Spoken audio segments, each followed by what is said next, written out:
Merit-based immigration didn't build our country. Keeping families together did. To promote integration, assimilation, and national unity, future immigrants will be required to learn English and to pass a civics exam prior to admission. Trump introduced a merit-based immigration plan, a thinly coded means of furthering the GOP's deeply racist agenda. The irony?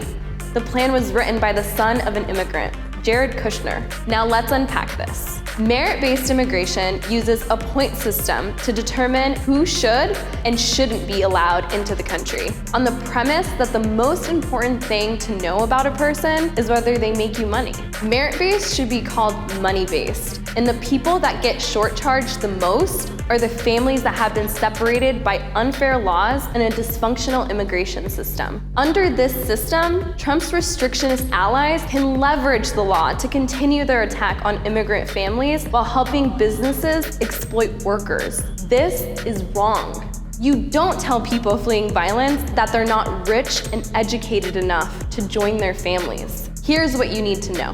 For decades, family-based immigration in America has allowed for the creation of vibrant, thriving communities, entire neighborhoods that support each other with the intention of forging better and safer futures. Yet the proposed plan would significantly scale this back. There would be an increased educational and skill requirement for people to be allowed here legally. And if you applied this law to most American families, the country as we know it wouldn't exist. The Trumps and the Kushners know this very well. Both of their families benefited from an immigration system that kept families together. But it doesn't stop there. The proposed plan would use taxpayer dollars to increase border security funding and finance Trump's wall at the southern border. Let's remember the facts.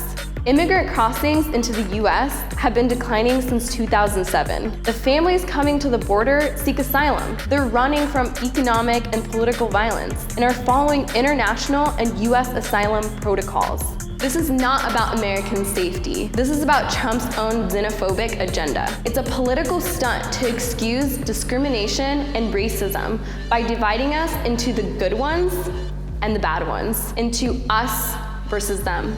Apparently, the undocumented immigrants working in his hotels and golf courses for inhumane wages are not good ones. And apparently, the dozens of corporations and businesses who are also guilty from benefiting from the exploitation of immigrant workers feel the same, because they clearly are not speaking out. We cannot allow the lies to be louder than the stories of those who are in this country living undocumented, or those who are hoping to come to the United States to achieve their version of the American dream. We must support candidates who demand humane and dignified solutions that respect human rights and keep the people in our country safe. These two things are not mutually exclusive. Together, we can ensure a family-based immigration system grounded in civil and human rights. We should not let corporate America pick and choose who they want to come into our country. I believe we must stand up for our values and accept refugees, asylum seekers, and families who come to the United States in search of the American dream. This is how America was built,